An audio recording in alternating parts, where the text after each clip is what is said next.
You know, the first apparel guys, really straight apparel guys, are H&M at number 21, Zara at 36, and then it skips down to Ralph Lauren at 88 and Gap at 100. So in terms of your space, you're in the top 5. Why do you think it is that retailers are having a harder time moving up overall? I don't know.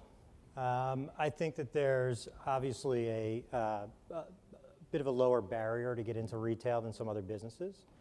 I think that there's a lot of competition, a lot of expansion as well. But for us, you know, I'm not really even looking at the relative term, but our brand has increased 5% value. That's outstanding, and it's really why and what you've done to get there. And I think the lesson here is, you know, what I'm especially proud of is we've improved the brand by being more Gap, by actually going back to the roots of the company, by not looking for a different business model or looking for a different positioning, but reinforcing that, and then looking for more places to share that. So when I look at retail, and where I get excited is, I mean, we're on our way to 80 stores in China this year. We just opened our first store in Brazil this week. There is incredible runway and an openness to American brands. And so for me, I just see this as an opportunity to get really, really clear on what you stand for, what your proposition is, what your belief systems are. And what is that for Gap?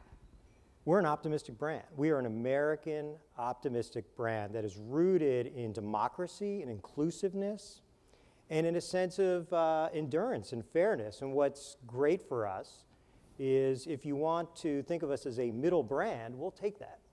We're not fast fashion, very disposable, and we're not high end, where you know when you're buying into high end that you're really paying more for that logo.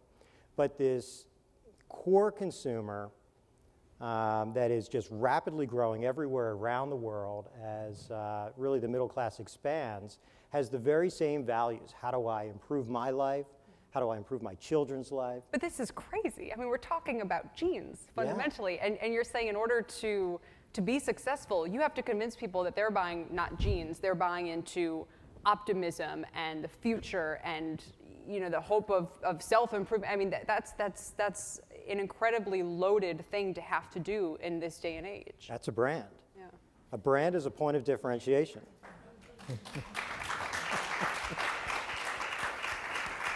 And a brand is a set of beliefs that must be aligned with the company's beliefs. And if you really believe in certain things, you will execute time and time again.